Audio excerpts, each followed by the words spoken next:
Hello అండి, అందరికీ welcome to my YouTube channel. అయితే ఈ వీడియోలో మనం 2026 ఏపీ ఎంసెట్ కౌన్సిలింగ్ అనేది ఎలా జరుగుతుందో అనేది తెలుసుకుందాం. ఫస్ట్ ఆఫ్ ఆల్ మనం ఏంటంటే డాక్యుమెంట్స్ వెరిఫికేషన్ అనేది ఎలాగ చేస్తారు, అంటే ఎప్పుడు సబ్మిట్ చేయాలి, డాక్యుమెంట్ అంటే క్యాస్ట్ సర్టిఫికేట్, తర్వాత ఇన్కమ్ సర్టిఫికేట్ అనేది ఎప్పుడు సబ్మిట్ చేయాలి అనేది కొందరికి డౌట్గా ఉంటుంది. అయితే ఈ వీడియోలో క్లారిఫై చేయడానికి ట్రై చేస్తాను. వీడియోలో మనం అసలు డాక్యుమెంట్ వెరిఫికేషన్ ఎలా చేస్తారు, తర్వాత హెల్ప్ లైన్ సెంటర్కి ఎవరు వెళ్ళాలి, తర్వాత ట్యూషన్ ఫీ ఎవరికి వస్తుంది, అసలు అంటే వెహికల్ ఉంటే మాకు ట్యూషన్ ఫీ వస్తుందా రాదా అనేది ఈ వీడియోలో తెలుసుకుందాం.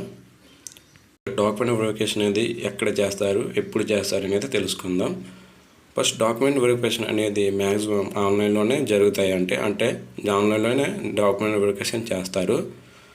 తర్వాత డాక్యుమెంట్స్ ఎప్పుడు సబ్మిట్ చేయాలి అంటే పర్టికులర్గా ఒక డేట్ అనేది ఇస్తారు. ఆ డేట్లోనే మనం సబ్మిట్ చేయాలి. అంటే క్యాస్ట్ సర్టిఫికేట్ ముందునే చేయండి. అంటే గ్రామ సచివాలయానికి వెళ్ళి అప్లై చేయండి. ఈ ఇయర్దే అంటే 2026దే అయి ఉండాలి. అంటే ఫ్రెష్ది, అంటే రీసెంట్గా అప్లై చేసిందే అయి ఉండాలండి. సర్టిఫికేట్ ఏంటంటే ఈ ఇయర్దే చేయించుకుంటే చాలా మంచిది. ఎందుకంటే మోస్ట్లీ మీరు కాలేజ్లో జాయిన్ అయ్యాక ఇన్కమ్ సర్టిఫికేట్ అడుగుతారు. ఎందుకంటే ఆ ఇన్కమ్ సర్టిఫికేట్లో కింద వ్యాలిడిటీ డేట్ అనేది ఉంటుంది, ఎక్స్పైరీ డేట్ అనేది ఉంటుంది. అంటే ఒక ఇన్కమ్ సర్టిఫికేట్ మనకి ఏంటంటే 4 years పీరియడ్ అనేది ఉంటుంది. సో అది ఇప్పుడు చేయిస్తేనే మంచిదండి. ఎస్టీ ఎస్సీ కేటగిరీ ఉన్న వాళ్ళకి మోస్ట్లీ చేయించండి, మీకు బాగా యూజ్ అవుతుంది. సెకండ్ క్వశ్చన్ ఏంటంటే హెల్ప్ లైన్ సెంటర్కి ఎవరు వెళ్ళాలి. హెల్ప్ లైన్ సెంటర్స్ అంటే నియర్ బై అంటే మనకి దగ్గరలో ఏ హెల్ప్ సెంటర్కి వెళ్ళినా పర్లేదండి. మన దగ్గరలోని హెల్ప్ సెంటర్కే వెళ్ళి అంటే ఏమైనా డాక్యుమెంట్ ఏమైనా పెండింగ్ ఉంటే, అంటే మనం ఏమైనా పెండింగ్ ఉంటే అక్కడ వెరిఫికేషన్ అనేది చేస్తారు. ఎవరు వెళ్ళాలి అంటే మనం ఇప్పుడు ఆన్లైన్లో మొత్తం వెరిఫికేషన్ చేస్తారు. ఒకవేళ అక్కడ ఏమైనా ఇష్యూ అంటే డేట్ ఆఫ్ బర్త్ చేంజ్ అవ్వడం కానీ అంటే వేరుగా ఉంటాయి. కొందరికి ఆధార్ కార్డులో వేరుగా ఉంటుంది, కొందరికి సర్టిఫికెట్లో వేరేగా ఉంటుంది. అంటే స్పెల్లింగ్స్ ఉంటాయి కదండి, అంటే నేము ఏమైనా అడ్రస్ అవన్నీ వేరేగా ఉంటే మనం అక్కడికి వెళ్ళి మనం వెరిఫికేషన్ చేయించుకోవాలి. హెల్ప్ లైన్ సెంటర్కి వెళ్ళి హెల్ప్ లైన్ సెంటర్కి ఎప్పుడు వెళ్ళాలంటే పర్టికులర్గా డేట్ అనేది ఉంటుంది. ఆ డేట్ ప్రకారమే మనం వెళ్ళాలి. తర్వాత ఏంటంటే అంటే స్పోర్ట్స్ కోటా నుంచి కొందరు అడ్మిషన్ తీసుకుంటారు కదా, వాళ్ళకి ఏంటంటే ఖచ్చితంగా వాళ్ళు హెల్ప్ లైన్ సెంటర్కి వెళ్ళాల్సి వస్తుంది. అంటే ఆఫ్లైన్ కౌన్సిలింగ్ వెరిఫికేషన్ అనేది అవుద్దండి వాళ్ళకి. ఇప్పుడు ట్యూషన్ ఫీ ఎవరికి వస్తుంది, ట్యూషన్ ఫీ అనేది అంటే గవర్నమెంట్ నుంచి ఫుల్ ట్యూషన్ ఫీ అనేది ఎవరికి వస్తుంది అనేది చూద్దాం. వైట్ రేషన్ కార్డు ఉన్న వాళ్ళకి అందరికీ ట్యూషన్ ఫీ అనేది వస్తుందండి. ఇంకేంటంటే 2.5 lakh బిలో ఉన్న వాళ్ళకి ట్యూషన్ ఫీ అంటే ఫుల్ ట్యూషన్ ఫీ అనేది వస్తుంది. లేదంటే మనకి ఈ ట్యూషన్ ఫీ ఎవరికి రాదో చూద్దాం.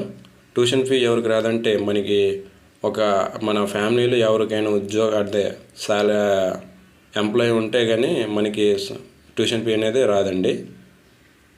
మీ పేరెంట్ కానీ ఏమైనా ఎంప్లాయీస్, గవర్నమెంట్ ఎంప్లాయీస్, లేకుంటే మనకి టీచర్ కానీ, లేకుంటే 30K అబో శాలరీ అంటే నెలకి వచ్చే శాలరీస్ వచ్చే వాళ్ళకి ట్యూషన్ ఫీ అనేది వర్తించదు. మనకి ఆశా వర్కర్లు, తర్వాత ఈ గ్రామ సచివాలయంలో పనిచేస్తారు కదా, అంటే వర్క్ చేస్తారు కదా, వాళ్ళకి ఏంటంటే ట్యూషన్ ఫీ అనేది వాళ్ళకి వర్తిస్తుంది. మీకు కనుక ఓన్ వెహికల్ అంటే ఓన్ వెహికల్ ఉన్నట్లుగా అయితే మీకు ట్యూషన్ ఫీ అనేది ఇవ్వరండి. అంటే గవర్నమెంట్ నుంచి ట్యూషన్ ఫీ అనేది రాదు.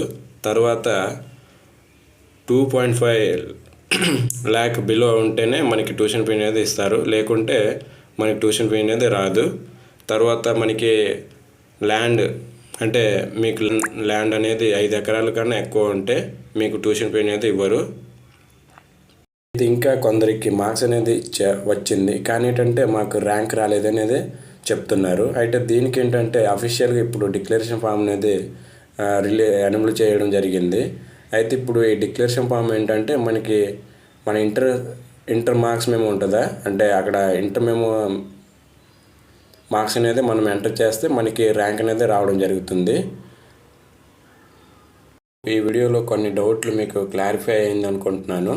ఇలాంటి వీడియోలో అంటే ఇలాంటి ఇన్ఫర్మేషన్ కోసం నా ఛానల్ని సబ్స్క్రైబ్ చేయండి. మీకు నచ్చింది ఈ కంటెంట్ మీకు నచ్చింది అనుకుంటేనే సబ్స్క్రైబ్ చేయండి. లేదా